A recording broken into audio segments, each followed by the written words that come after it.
Hell yeah, brother. Welcome to the Highlander channel.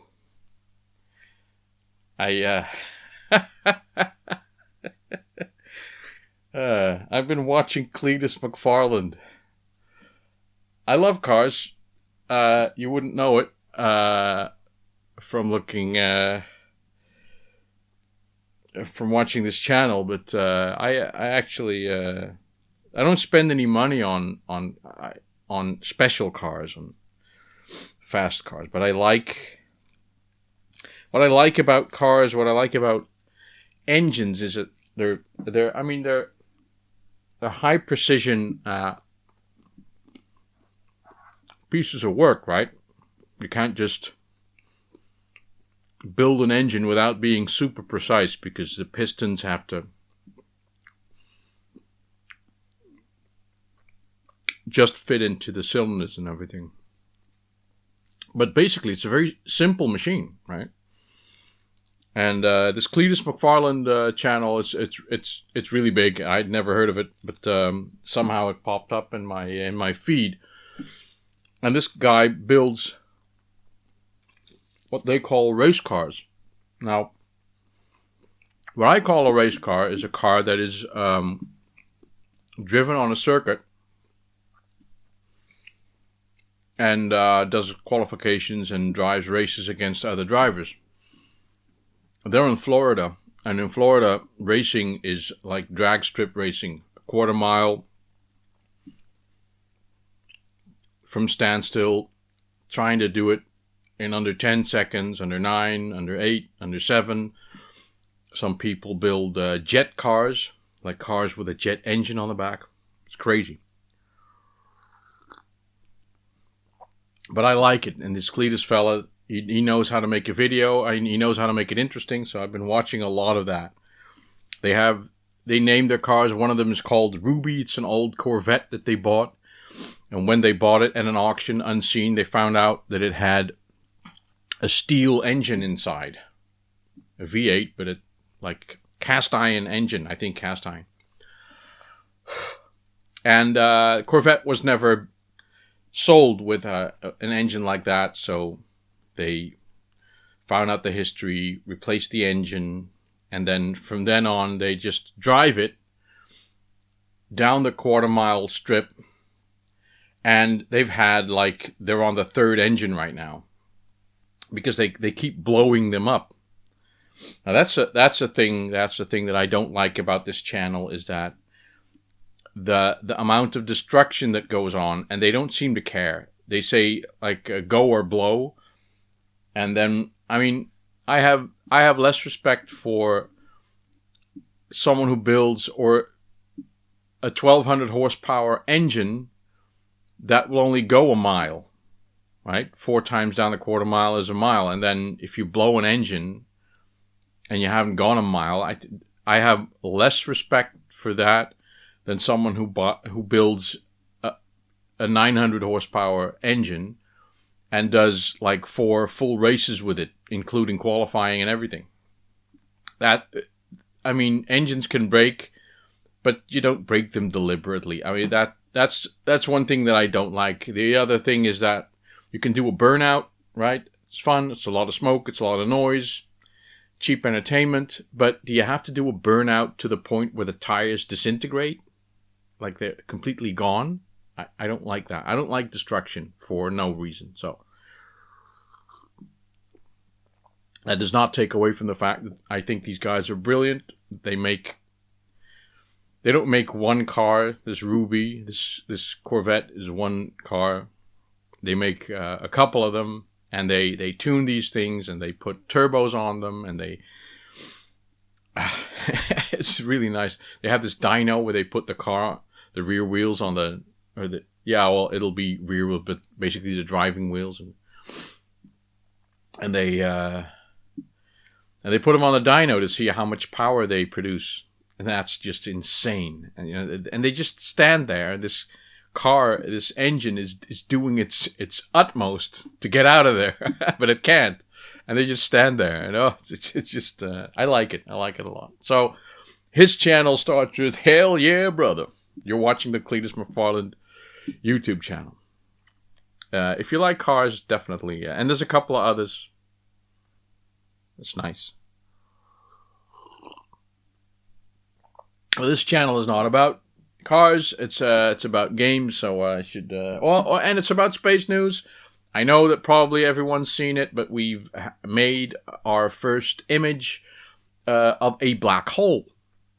Now, we've talked about, I mean, not we, but in generally, there's been a lot of talk about black holes for years.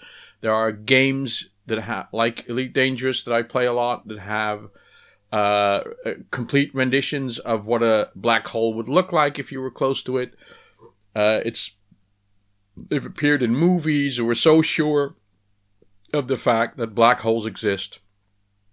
Like some stars, at the end of their life, they explode into supernova, and some of them start sucking in matter at that point, and some of them turn into black holes, some don't, some turn into black holes, which means it's not really a hole, but they attract so much mass that it's so heavy that even light can't escape. Now, that's funny because that's sort of proof that light has matter, which normally we think of light as a wave. So black holes are very interesting. We think we can learn a lot. We've never actually seen one. But to photograph a black hole in space, I mean, it's black on black, so it's going to be very difficult. So now they've managed to photograph a black hole that is in a different solar system, M87. M87, is it 87? Don't quote me on that, but it's a solar system far away, and it's turned in just the right way so that we can see the light that is being bent around it, and then we've made a picture of that. Now, basically, to do that, we've managed to put together something that is called the Event Horizon Telescope, which is a collection of telescopes that are on different places of the world, and they've, over a long period of time, they've looked at a certain patch of the sky and combined the data, and then with a load of software, they came up with that very blurry image that is a photo of a black hole, essentially. So, and that's something to be excited over. We've never seen a black hole. This is something, again, that Einstein was right about. 100 years before we even had the ability to properly look up at the sky. So that's something to be amazed about if you think about it. But I mean, the day after that picture was released, you already have, the people's. I mean, people may have fun at making like funny posts, and they call them memes, and they say, "Oh, I've seen so many of these posts already, and it's already boring and all that." The question is if those feelings are real. To post something like that doesn't make it true. I think that if you really think about it, it's pretty amazing. And I'm also looking forward to what they're going to find. And it is suspected that our own galaxy has a supermassive black hole at the center. And at first I thought we were photographing that, but apparently we aren't, because there's so much light, I suppose, surrounding the core of the galaxy that we can't really see there. But we saw it somewhere else, so I like that.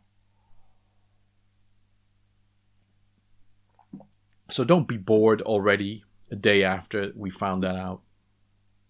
If you're bored about that, you're not interested, then just, keep it to yourself. So what happened? Oh yeah. I bought stuff. Oh, right. Hold on. I'll just cut it. I'll cut this out. I'll have to find some stuff. So My previous 2 main boards in my PC had an audio interface that I could use my 5.1 headset to get directional sound. It's great. And in games like Arma, actually very useful. My latest motherboard that I bought from Mark has no 5.1 sound interface. So I thought I could find a Sound Blaster card. Remember Sound Blaster, who made audio equipment for PCs? And I looked them up, and they were quite expensive. So the other day, I just happened to think, I had a free moment. I happened to think, why don't I go to this thrift store, because I'm in the neighborhood somehow. Let's have a look. And I don't know how this happens, but I found exactly what I needed. A Sound Blaster Live 5.1 PCI card. And I have one PCI slot left. I don't have a PCIe slot left. So this was right on the money. Now, talking about money, it's got a price tag on it of €1. Now, when I saw it in its little bag, it didn't have a price tag on it at all. And I know the rules in these thrift stores, because if something doesn't have a price tag on it, they won't sell it. And what will happen, you'll get into a discussion with the person at the point of sale, at the cash register, and they'll say, we can't sell it to you, so I'll keep it here, and you'll have to come back another day. Well, this wasn't going to escape me, so I looked for a way to get a price tag on it, and I tried to do it the honest way. I tried to find price tags of about like $250 or $350. It's a piece of junk electronics that nobody wants, so I thought that was a fair price, but I couldn't find a price tag that I could remove off something else that was of that value. So what I ended up doing is finding a cable which had a €1 price tag on it, but the price tag was too large for the cable, so I could peel it off, and I put it on this. I mean, I know that's like sort of a douchebag move, but I put this on, and I bought this for €1. Yay! I thought I couldn't have been more happy with my luck. This is the kind of luck that I rely on, because God knows I've had a lot of bad luck lately, especially in this PC business. So this was my good luck. So I came home and I installed it, and I couldn't get it to work. I've got Windows 10. I installed the official Sound Blaster drivers. There's a couple of them, and before you have the right one, you have to read through the specs to see which of the cards they support. And I finally found the one that I wanted. There's about 3 or 4, and that wouldn't work. I had one moment where I could hear my own voice. The microphone was working, and I could hear my own voice, but I couldn't get any of the test sounds. YouTube or Discord or nothing would actually produce sound. So I quickly decided, these official drivers aren't ready for Windows 10. So this is all old stuff, right? So I tried 2 or 3 other things from that website, but nothing. Most of them didn't even see the card, and the one driver that would see the card didn't support it. So then I found on YouTube a video by a Chinese man. Of course, I couldn't hear it, but he talked about KDX drivers, basically a person who wrote reference drivers for the chipset, and I downloaded that. It was a bit sketchy, but it started up, made a hell of a fucking noise. I didn't have my headset on at the time, but as I installed the drivers and I ran the software, the noise coming out of the headset was so loud that I had to cover my ears, and it wasn't even on my head. So if it had been on my head, man, I don't know what would have happened. But anyway, those drivers, they worked. They I had sound through the speakers, and that was all fine, but the microphone wouldn't work. And it came with a ton of mixers and effect software and whatever you could think of, but there was no mention of input devices or microphones, and it had the most jacked up interface that you couldn't wrap your head around. But I clicked everything I could, and I couldn't find anything to do with a microphone. So in the end, I gave up on it, and it's sitting there.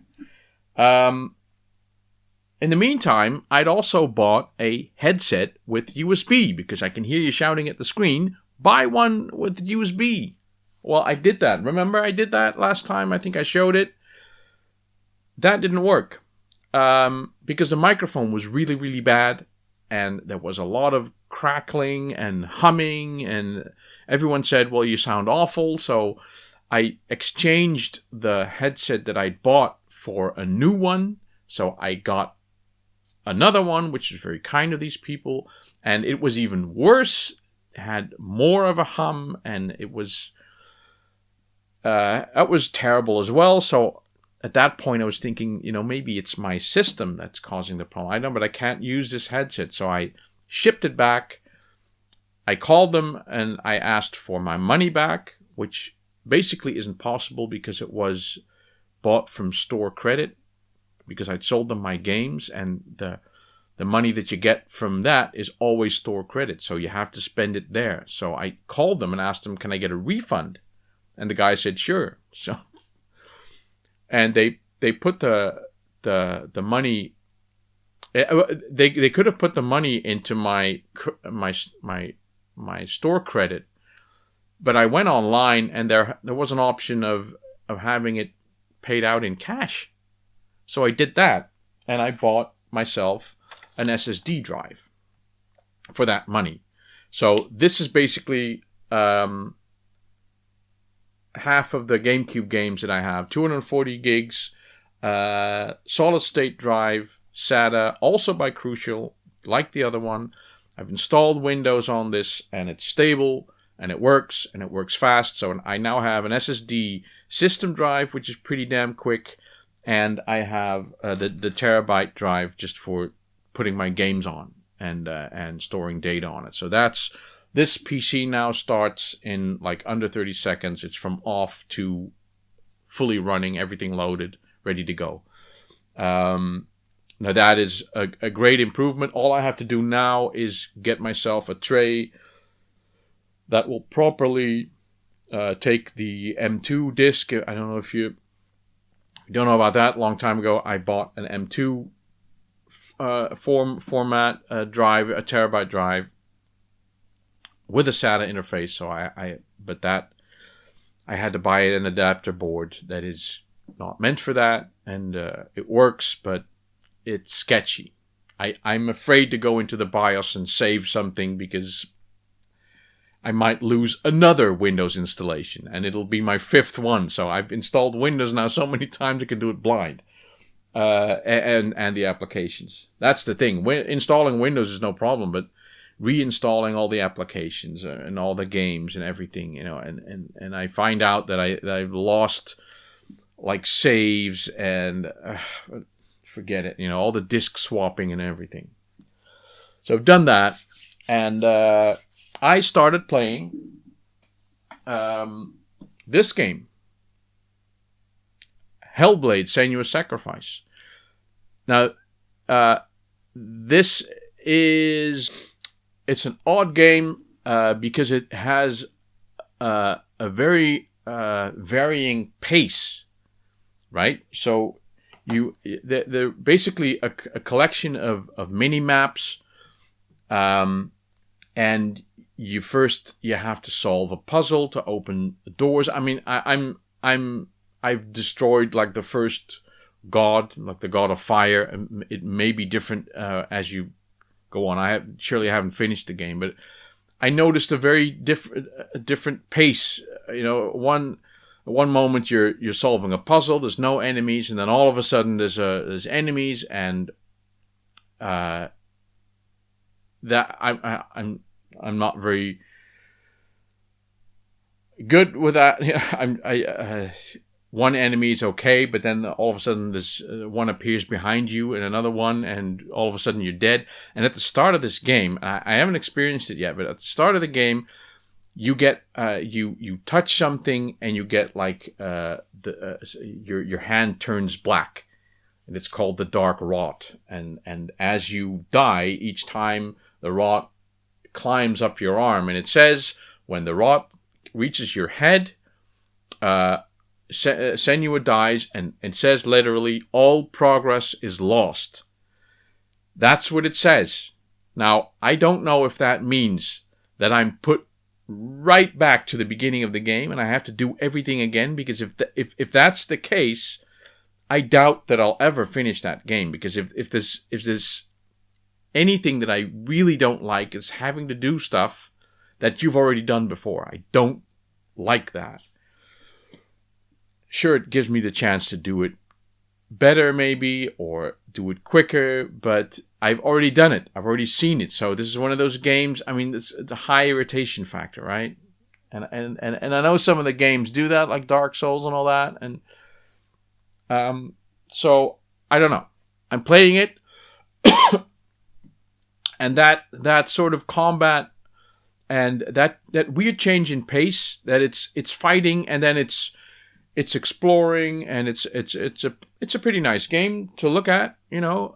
And one of the things that I use to determine whether or not I like the graphics in a game is look at the skies, you know, the way they've done the skies. And it's nice. And I don't have a PlayStation 4 Pro, but maybe that does it better. It's nice, but I've seen nice skies in Arma 3 as well. You know, so I kind of compare it. I mean, it's a lovely game so far, but the weird change in pace is a little strange, and I'm kind of afraid that if you die and you lose all of your progress, Jesus, I don't know if I'm ready for that. So that pace thought got me thinking of wanting to buy one of those hunting games. So there's been Big Game Hunter. Basically, I'd been looking at this game that Polo Ventris was playing on live streams a long time ago. It's called theHunter, Call of the Wild. And basically that is the same as Big Game Hunter, but less arcadey. And everyone that I've talked about, it's not too many people, but they've all said, well, if you have a choice, get the Call of the Wild game, because that you get better value for money, basically. So, but I thought that was a pretty expensive game. But in the end, it turned out that it wasn't that expensive. I kind of looked around for Big Game Hunter, which came out on PS2. It came out on PS3. It came out on Xbox. But it's hard to find. I don't think it was sold very often. Not that it's like a very valuable game, but you can't find it for $5 at the corner of the street. I had a hard time finding it. I did find one, but right before I thought, okay, right before I pulled the trigger, I thought, let's have another look, and it turned out that this Call of the Wild game was only $20 on Steam, and there's a 2019 version which has more DLC included, and that's like $40. So I skipped on that, and I said, let's just take the standard game, which is just like Firewatch. It's like Firewatch. It's a beautiful environment, and you can explore, and you walk into the woods, and you have a map, and you have like outposts that you can visit, and it's actually it's a very nice experience, and you can hunt. So, but it has bugs. So like I started in the Lake District area, and it sort of gives you like a starter mission, like shoot a deer, and there happens to be a deer right there. So I thought, let's be a little bit stealthy. Let's not just run up to it. There was a little cabin, so I thought, let's get behind the cabin and take a shot. Well, before I could take the shot, I clipped into the cabin, and I couldn't move. No matter what I did, I went prone, I jumped, all the tricks. I couldn't move, and I just started the game, so I had to start a new game right out of the gate. So, and the second time, I thought, well, forget the cabin, let's just shoot the deer. So I shot the deer, I hit it, and it ran away. So I followed it, and it had died like not too far away. So I harvested the animal, and you get the XP and the points, and I thought, oh, this is great. And then you set yourself a goal. Let's walk this way.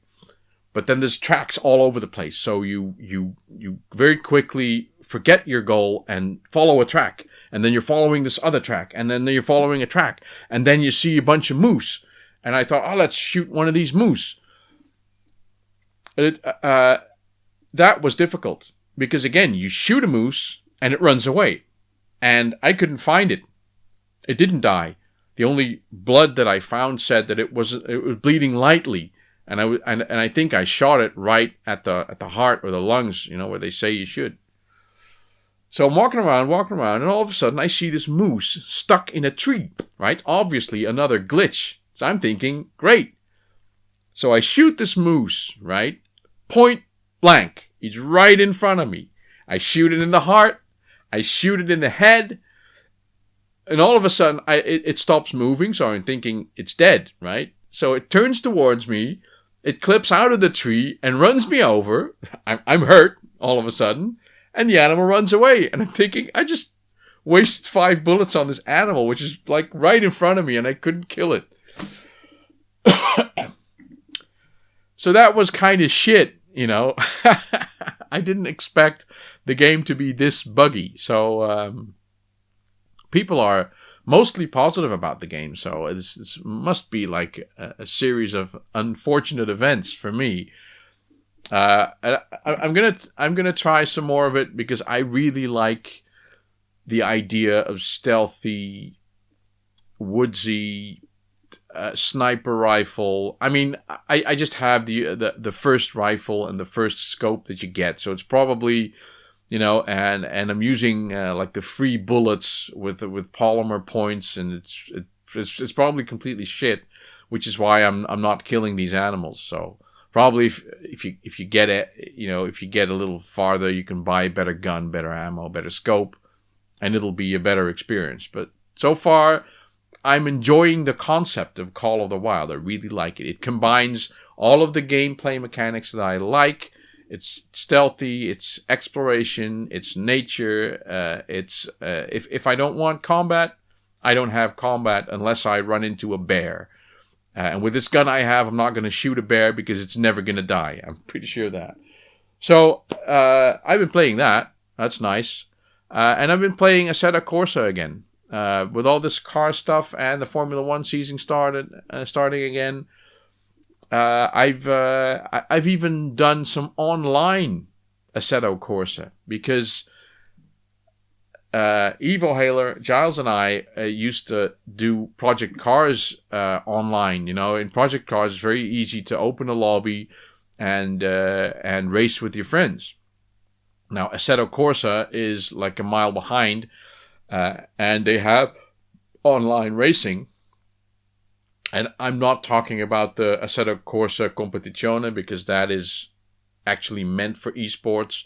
I just have the regular Assetto Corsa. But you can't set up a lobby and race with your friends. You can find a server and find a qualifying server and just do qualification, or find a racing server. And if there's no one else on, you can race there. So we raced at Vallelunga, and we were just the two of us first. And then some Italian guy came on, and he drove circles around us. So, but it's all about the setup, getting it right, and lowering the ride height, and adjusting your aero, and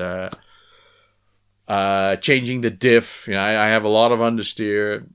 It's all that kind of taking out the fuel to make yourself lighter. Put slicks on, anti-roll bar stuff. It's actually fun for a while to do that. So yeah, that's basically what I've been up to. I have anything controversial? Oh, right. You must have seen the intro. I didn't talk about the intro. I wanted to talk about the intro. On my last video, Rasmus made a remark in his own special way. He basically said, the intro needs to go. And I said, well, you could have thought about that remark a little bit longer and said something like, or maybe you want to rethink the intro because I don't like it very much. Something like that. So I kind of snapped back at him, and I haven't heard from him since. It's fine. I don't lose any sleep over these things. But it did get me thinking because I've been thinking about this intro, and I don't really review my own intro, but I'm looking at it and I'm thinking, Jesus, it says things that I don't really do anymore. And I like short intros, so I've shortened my intro, but that means that I've had to sacrifice Demetori, and I know that some of the viewers actually like Demetori. I like Demetori. It's a Megaman 3. It's a hard rock Megaman 3 theme. It's fucking good. But I've had to sacrifice that because that's a long piece of, audio there. So there's two things. One, at the end of the video, I'll still play Demetori. I don't think that's Megaman 3. I'm not really sure. But what I'll do, I'll make you a deal. To those people that miss Demetori, I'll alternate. I'll do the long and the short intro. But I may have to change like the video on the intro because it's I don't know. Maybe I don't want to put in the work, but anyway, that's the deal that I'll make. I'll use the short intro and I'll alternate it with the long intro, and I'll just do one or the other. Depending on how I feel, and then at the end there'll always be Demetori. The short intro does have Demetori, but it has a very short bit. Anything else controversial about people making money, or I don't really know. I saw the Canadian gamer did a very funny video about he actually had a leak in his basement, but he basically said, "Well, just man up and clean it up." I don't need any money to get it fixed, and any money that I need will be paid by me. So that was funny. But for the rest, I'm done. I can sit here thinking about things to say, but I don't have anything to say. So I will see you in the next video. Bye bye.